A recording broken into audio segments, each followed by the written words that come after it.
Rico is an average 40-year-old working at a sausage-making factory in Italy. He's generally the strong, silent observer type, but speaks up against bigotry or injustice. He watches as one co-worker gets called up to the office. He presumes he's fired, as recently, the company has been laying off employees one by one. When a work friend of his, Max, picks on their Indian co-worker Pravat for simply whistling while working, he comes to Pravat's defense. Outside of work, Pravat and Rico are good friends, even sharing a glass of wine together as they bump into each other outside a restaurant one afternoon. Forcibly snatching a sip from Rico's glass, Pravat casually tells Rico he thinks Max is a jerk, before pedaling off on his bike, leaving Rico to his covert observation of his best friend, Carnival. At home, things with Rico and his wife are palpably tense, and while she's setting the table for dinner, her phone goes off with a text. Rico happens to get a clear reading of it. It's suspiciously intimate, and from a contact saved with only a letter and a heart, leading him to believe it's her lover. After angrily setting the table, his wife sits down to eat, curtly informing him their friend Angela has invited them to dinner on Friday. Ignoring the false pleasantry, Rico skips straight to confronting her about the text, and she doesn't even respond with guilt, simply snapping that he should never look at her phone again.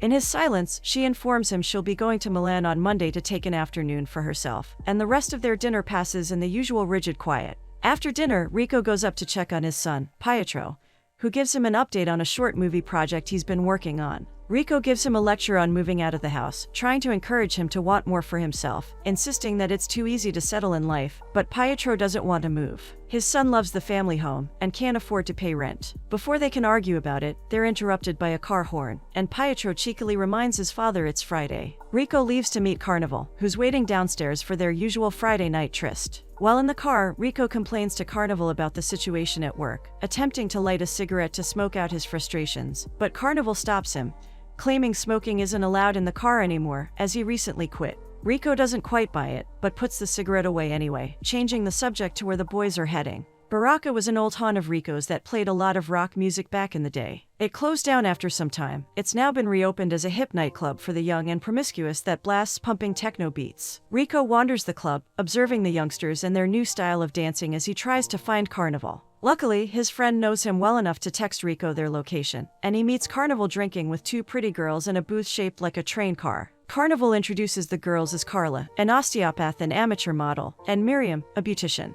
Carla, clearly the more talkative one, immediately starts chatting with the men, asking Rico what Carnival's real name is, as she noticed he even signs his paintings under that name. Rico jokes that his friend looks like a carnival muppet, and has done jack shit all his life. This is why they call him Carnival. Carla finds it hilarious, but Miriam, the darker of the two, is stone-faced, and Carnival teases her. Just as Miriam looks like she's about to warm up, they're interrupted by two men, one of which is claiming to be Carla's husband, and is antagonizing her and her friend, but every ignorant comment he makes is rebutted by a witty retort from either Rico or Carnival. Carla doesn't hesitate in clarifying that she is his ex-wife, and tells him to leave her alone, but the man persists, becoming notably more aggressive. When she finally tells him to buzz off, he makes a move to grab her and the men fly into action, quickly intercepting the oncoming blows and defending the ladies. A scuffle ensues, and the jilted husband's backup pulls an illegal firearm on Rico in the middle of the club. This completely changes the vibe of the fight. The husband, nervous someone will see him, insists the man put it away, and they quickly leave. After the debacle, Rico stands outside, chain smoking to calm his nerves, and Carnival fobs a cigarette from him. Rico notes the irony and Carnival apologizes for the debacle, while joking about how Rico seemed so tough in the moment, when in reality, he messed his pants. The men laugh heartily and have a calm, reflective drive home. Rico watches as the Italian youth enjoy their nightlife, driving past scenes that make him nostalgic and bring a smile to his face. On the way home, they pass by Ennio, a local man who's fallen victim to addiction, and whose mind is ailing with imaginary bugs that crawl all over him. In a childlike magic trick, Rico pulls his jacket out, briefly covering Ennio with it, and pretends to suck all the little bugs away, wrapping them up in his jacket so they won't bother Ennio anymore. This seems to briefly calm the man from picking at his skin, and with a smile, Rico and Carnival bid their old friend goodnight. The couple have dinner with their group of friends the next night. At the table, Matteo gives Ale, Patrizio's newest boyfriend, his trademark TED talk on how Italy's law is similar to that of the quartermaster. The group's heard this lecture so much, they know it by heart, with Max lip-syncing Matteo's words as he says them, verbatim, and the entire group belting out his final line as a chorus, before he even finishes delivering it. Patrizio explains to his new beau that Matteo gives every new addition to the group this speech because he used to be, and in some ways, still is, a quartermaster. The group's conversation continues as they go around the table, each telling Ale what they do for a living, some clearly bragging, some trying to conceal embarrassment about their jobs with humor, namely Max and Rico, who have the least glamorous jobs of them all. There's an air of pretentiousness about the group, though they all seem friendly on the surface. Subversive jabs begin flying after Matteo asks Ale if he minds being called a derogatory and homophobic term, making the entire table go momentarily silent.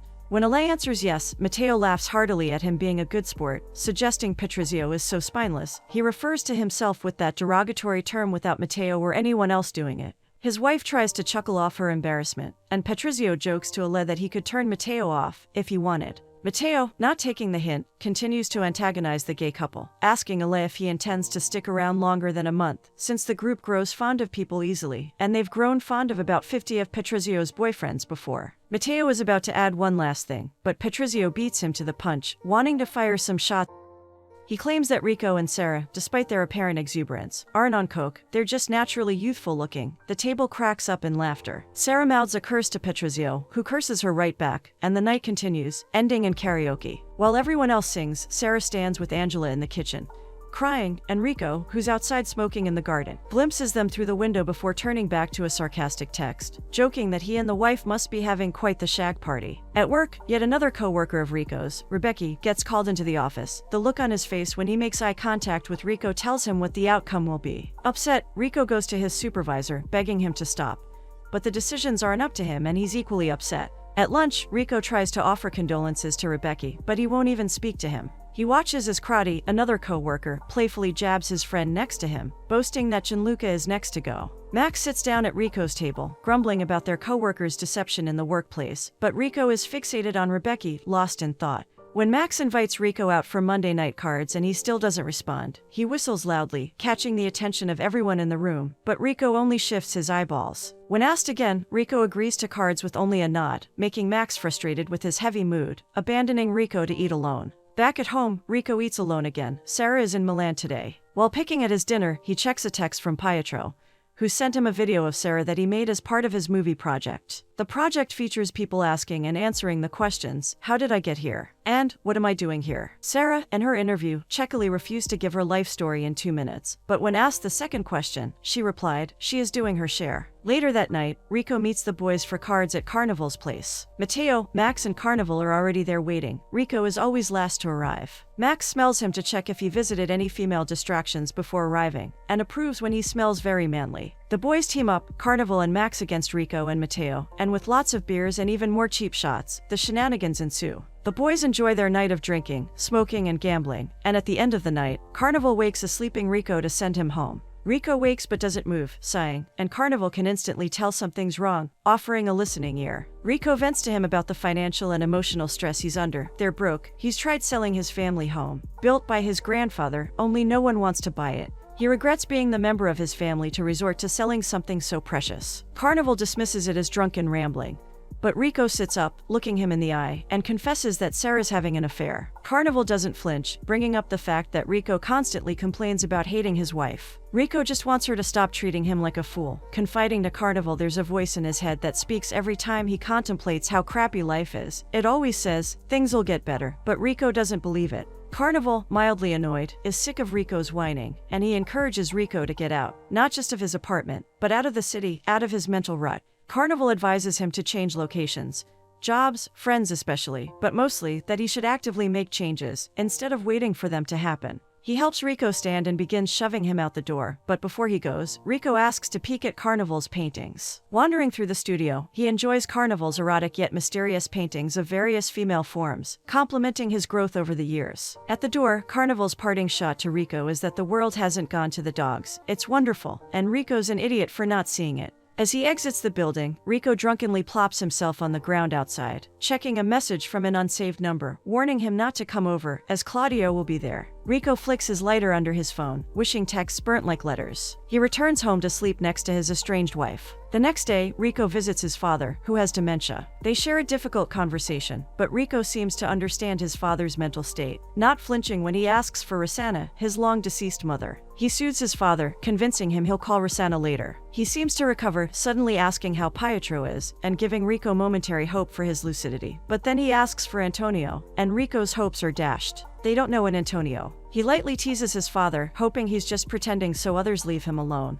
But his father blanks out, repeating the actions he began his memory loop with, leaving Rico unsure. At lunch, Rico suddenly bullies Max into visiting Rome with him and Carnival on Tuesday, though he hadn't told Carnival yet. When he visits Carnival's place to tell him, he interrupts two men with knives sticking Carnival up, and he calls loudly to him, making the men retreat from the attention. Once they're gone, he runs up to his friend, worriedly checking him for injuries, and warning him enough is enough. That night, the boys head to Rome, and Max jokes from the backseat they'd better not be going on a babe hunt. He always ends up with the dogs. Carnival and Rico laugh, and Carnival proclaims that tonight, they'll be the first Italians to tour Rome in over 20 years, and they'll be doing it almost on foot. Carnival set up for the boys to get 3 Segways, to travel Rome in style, and they waste no time horsing around on them. They set out to see the sights, and Carnival calls in yet another favor in order to get them a private viewing of Rome's Colosseum after hours. By lying that Rico has 2 months left alive, the security guard lets them wander around the ancient ruins for a half hour. Rico and Carnival wander into the remnants of the great arena, seeming to soak in the energy of the place for the first time, thinking of the men that fought battles there before them, and the battles they're each fighting within themselves now. Rico stands watching the sun rise over Rome the next morning. Max joins him in facing the view when he wakes. They exchange a cryptic communication about Carnival, Max asking if he's gotten worse, and Rico only responding with a nod.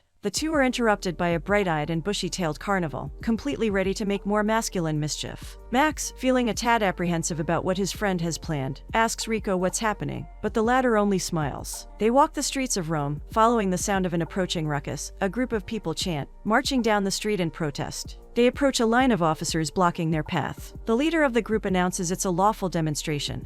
His group is trying to liaise with the larger, main protest, and he asks the officers to move aside, allowing them to exercise their rights. One of the officers responds by shooting tear gas into the crowd without being ordered, and his boss immediately scolds him for unnecessary escalation. But the crowd has already begun to react to the aggression. Another tin of gas is shot into the crowd, and the agitated mob charges towards the officers, with Rico running in too, right on the front lines. The groups clash, protesters shoving against the police shields, while the officers resort to full force. Max and Carnival watch helplessly from the sidelines as Rico is bashed badly over the head and passes out. Carnival brings Rico coffee at the hospital once he wakes. Max has run home, coward that he is, but Carnival won't be his stewardess while Rico recovers. As if on cue, Sarah enters the room and actually greets Rico with a kiss on the cheek, looking genuinely concerned, and carrying a large bag of his things. After collecting an unexpected thank you from Rico, and joking a whack on the head did him good, Carnival makes his exit, leaving the couple awkward and alone. Sarah quickly rambles about Rico's condition and what the doctors have said, then remembers to call Pietro, who wanted to see his father. On the call, Pietro teases his Rico about getting injured at his first protest, informing him that the video of him getting truncheon now has 1 billion views on YouTube, and reporters are calling to talk to him. He's now internet famous. Sarah, almost bragging, makes sure to educate her son that this wasn't Rico's first protest. He just hadn't been born yet, and the memory seems to make them smile knowingly for a moment. Pietro catches their expressions and notes that they seem happy, making his parents blush before they hang up the phone. In the brief silence after the call, things almost seem to go back to normal when Sarah excuses herself, assuring Rico he's in good hands with his pretty lady doctor, and she'll visit him the following day. He tries to tell her she doesn't need to, not wanting to be a burden, but she insists, as she's booked a hotel nearby. The next few days, Sarah and Rico stay by each other's side, albeit at a comfortable distance. They hover near each other in shared silences, but never near enough for one to reach out to the other, and when they are near enough to reach, they seem to turn their backs, pretending they don't notice how close they actually are. The day comes for Rico's discharge, and before leaving, his doctor warns him about journalists outside who'd like to interview him, and recommends speaking to them sooner rather than later as the buzzards get worse with time. Rico looks at his wife, almost as if asking her permission and advice at the same time. Sarah responds with a subtle nod. The interviewer introduces Rico and begins painting a general story of what happened, but claims the group were attacked by the police. Clearly, he's trying to play the report from an angle where the police are the villains. The man has an agenda, but Rico notices his baiting and remains steadfast in his integrity, responding with only the truth. He clarifies the group he was with wasn't yet part of the main protest, but a splinter group, and that though the police blocked their path, the citizens were the ones who charged first. Rico explains it was simply a game of roles, a matter of average people getting angry and sucking it up, before eventually they blow up or take it out on someone else. In this case, it happened to be the police. He explains that no person ever wants to take it out on others, but there's only so much the vast majority can take when most of them work crappy, underpaying jobs, have their retirements pilfered under their noses, and have their houses robbed every 5 years before the frustrations come out. He talks about Pietro's desire to start a drama degree at the end of the year, mentioning he'll the first in Rico's family to go to university, but for some reason, he loves the area he grew up in, drawing the point that with the way the governance of Italy is going, he's likely to emigrate, like thousands of others. Ignoring Rico's social commentary, and desperate to get back to sensationalism, the reporter asks Rico what he was thinking in the moment he was bludgeoned, and Rico realizes he was thinking that he didn't want to think anything. Again, the reporter starts giving a conclusion that spins his own take on Rico's very straightforward words, and he has to clarify before ending the interview. But Sarah, who's been watching him the entire time with tears in her eyes, knows her husband's meaning and smiles approvingly. Rico and Sarah arrive home to find Pietro set up a surprise party with all their friends to welcome them back. The group share Indian food and drinks as they all gather to watch Rico's interview. Hushed silence falls on them when it comes on, but they crack up in laughter when they realize they've only used a single line from Rico's interview. His friends think he'll get the Oscar, for sure. Rico looks around at the end of the night, soaking in the warmth of his loved ones with a smile, happy to be home. At work the next day, Rico's the man amongst his co-workers. People are smiling at him, patting him on the back, congratulating him. He's even being noticed by women more. It feels great, and he enjoys this new, light energy that's making him more approachable. It gets him invited to dinner at Pravet's on Sunday, who insists he bring his wife along to meet his family. Happily, Rico agrees, but his smile fades when checking a text that arrives shortly after. Meanwhile, Sarah is having a lovely lunch with Angela, giggling and gossiping about Patrizio's latest relationship problems, when her friend remarks that she looks happy. Sarah admits she is, and Angela confronts her, realizing she hasn't confessed something they previously spoke about to Rico. Sarah frowns, knowing she needs to, but Angela tries to convince her not to say anything to Rico about it, just pretend it never happened. That afternoon, Rico meets his former mistress, a named Etta. She tries to push herself on him, but Rico's come to end things. Etta, spurned, jealous, and under the impression he's replaced her with one of her coworkers, threatens to visit his wife's hair salon and tell her about their affair as he walks off on her. Going from one fire to the next, Rico locates Carnival's car outside of a casino and calls him outside, confronting him about his gambling problems. He reminds him of his previous warning, enough is enough, and defiantly, Carnival claims he'll decide when it's enough, and he's technically not playing, just watching. Rico knows better. Carnival goes low, snapping about Rico's past addictions, and petulantly returns to the casino. On Sunday, Rico and Sarah arrive at Pravet's house in the Italian countryside. It's an adorable farmhouse in a wide open field. That's home to Pravet's large, boisterous family. They dine outside, enjoying a cornucopia of delicious Indian dishes. The children, once done with their meals, run freely and playfully round the table, and the adults join in on their games. The air around Pravet's home is filled to the brim with laughter, warmth, and community. The women bond while cleaning up after dinner, the men enjoy a game of cards, and the kids kick a football around the open yard. In the evening, Sarah sits with Farah on a swing, rubbing her overfilled stomach in satisfaction as she explains how their family came to be in Italy. Farah was born in Italy, and her father moved because his brother lived there and convinced him to come along. Sarah admits she finds Farah's family beautiful. They remind her of stories her father told her about his family.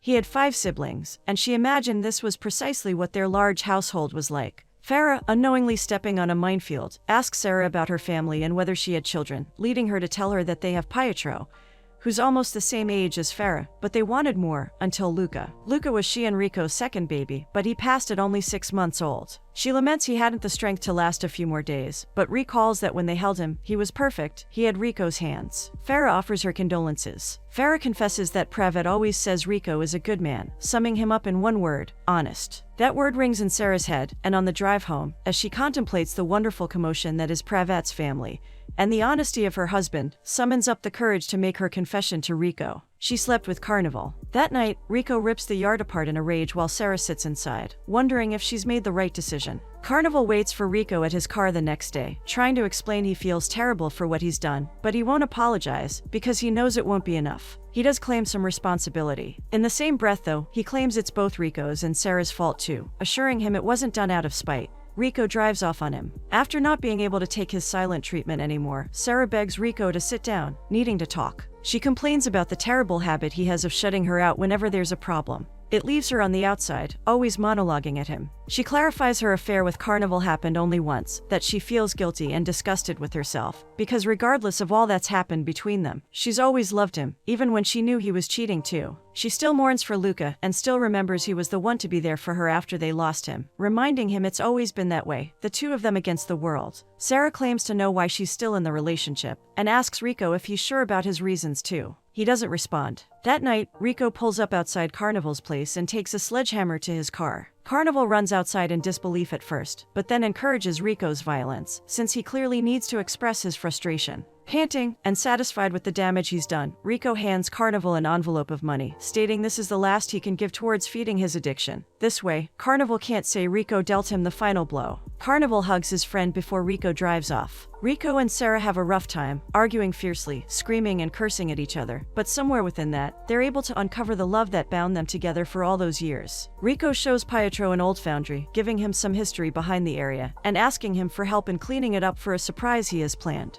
On the day, Sarah and Rico dress in their rock star best and proceed down the aisle at their new wedding. All their friends gather around them, Patrizio playing the role of the priest, and Pietro, of course, the wedding photographer. Their vows are a slew of inside jokes and witty back and forths between Rico and Patrizio, while Sarah tries not to laugh, but eventually, the couple says, "I do." Their union is celebrated with a shower of pasta and many merry cheers. The reception goes on into the night, and Pietro takes the chance to get all Rico's friends to take part in his movie project, filming scenes for each of them. Rico and Sarah honeymoon throughout Italy, enjoying the beautiful sights and sounds, taking the moment to reconnect with their home and taking lots of pictures along the way. Even after the honeymoon, things are going well. Rico surprises Sarah with dinner one night when she gets home from work, and the couple regain their romantic intimacy. Everything seems to be great, until one morning he gets a call from Max. Speeding over, he meets Max outside Carnival's place, where they've moved Carnival's body already because of the stench. Max tearfully informs him Carnival had been gone for 5 days and no one noticed, not even his own friends. Sarah mourns, of course, but no one takes it harder than Rico,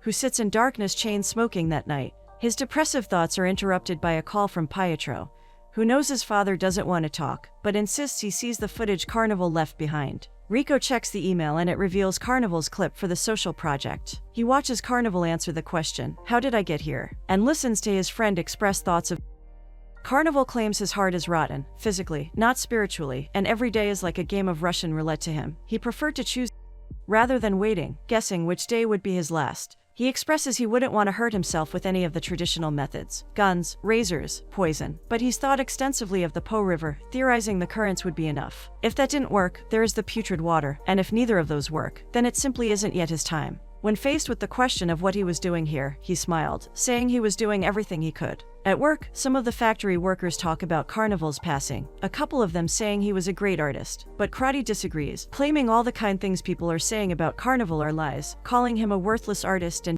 addict. Rico overhears him, demanding Crotty apologize for his disrespectful remarks, but he boldly refuses, antagonizing Rico more. Rico loses it, punching Crotty in the face, beating his nose bloody before the other two men pull him off. The days go by and eventually, Rico gets called into the office at work, already knowing what the reason for this sudden meeting is. Rico doesn't sit when asked, and in fact, monologues the manager's own speech about the recession and the reasons for firing him, before the manager starts talking, beating him to the punch. His subordinate has a problem, but the manager takes this extremely calmly, and is even grateful Rico spared him having to deliver that tiring speech. With no anger or malice at all towards Rico, the manager informs him of his severance bonus, that they've convinced Crotty to drop charges against him, and they'll be providing him a clean reference. With that, he wishes Rico good luck. 6 months pass with Rico unemployed, and at first, things aren't so bad. But he's steadily becoming more and more depressed, smoking cigarettes for breakfast and barely speaking a word to Sarah, not even wanting to spend time with her. She tries to get him to take a break from the constant rejections he faces while job hunting, suggesting they take a trip somewhere, but Rico is unmoved.